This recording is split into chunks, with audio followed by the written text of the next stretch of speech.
Jésus a préparé et formé ses disciples pendant 3 ans.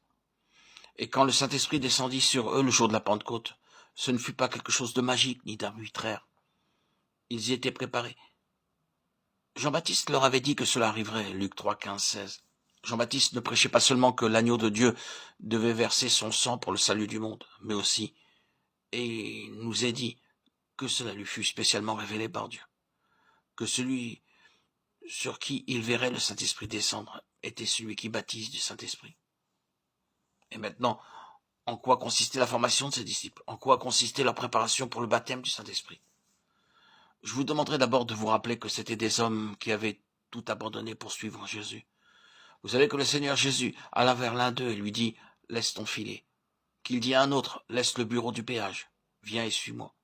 Et ils le firent, et par la suite ils purent dire par la bouche de Pierre « Seigneur, nous avons tout quitté et nous t'avons suivi ». Ils avaient quitté leur maison, leur famille, leur situation. Les gens se moquaient d'eux et les raillaient. Ils les appelaient les disciples de Jésus, et ils étaient méprisés et haïs comme leur maître.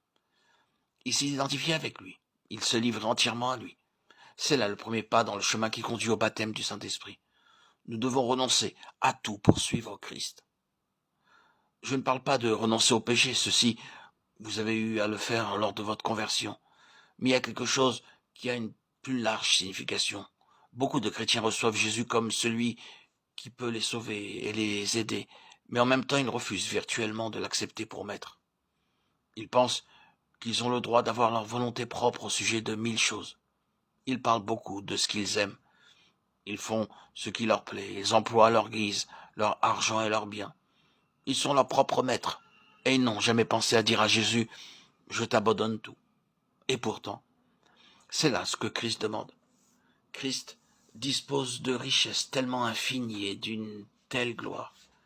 Christ est lui-même un tel don, un don céleste, spirituel et divin, que nos cœurs ne peuvent être remplis par lui, à moins que nous ne lui donnions tout.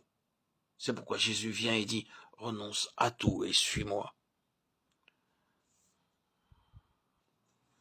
Lors d'une réunion, une pauvre femme se leva et raconta comment environ 6 mois auparavant, elle avait reçu une merveilleuse bénédiction par une effusion de l'Esprit de Dieu.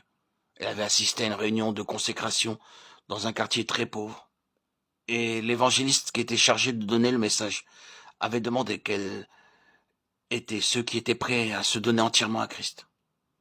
Il avait prononcé ces paroles. Supposez que Jésus vous demande d'aller en Chine ou de lui donner votre femme et vos enfants, seriez-vous disposé à le faire? Et elle dit je désirais pouvoir dire je donne tout à Jésus, mais je ne pouvais pas. Quand le prédicateur demanda à ceux qui voulaient tout abandonner de se lever, je fus dans une grande agitation, mais cependant je ne pus pas rester assise. Je me suis levé et je dis oui, j'abandonne tout. Cependant, je sentais que je ne pouvais pas lui donner mon mari et mes enfants. J'allais à la maison et je ne pus pas dormir. Je ne pouvais pas trouver le repos, car je soutenais une terrible lutte.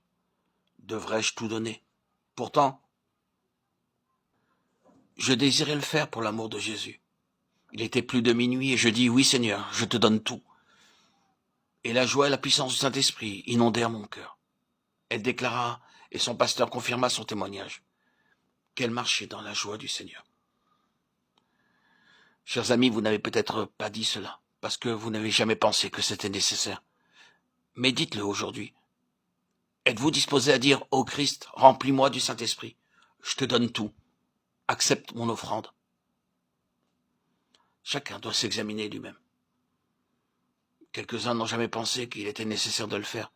Quelques-uns n'ont jamais compris ce que Jésus voulait dire quand il déclarait que celui qui ne hait pas son père et sa mère, sa femme et ses enfants, ses maisons, ses terres, et n'est pas prêt à les abandonner pour l'amour de lui et de l'évangile, n'est pas digne de lui.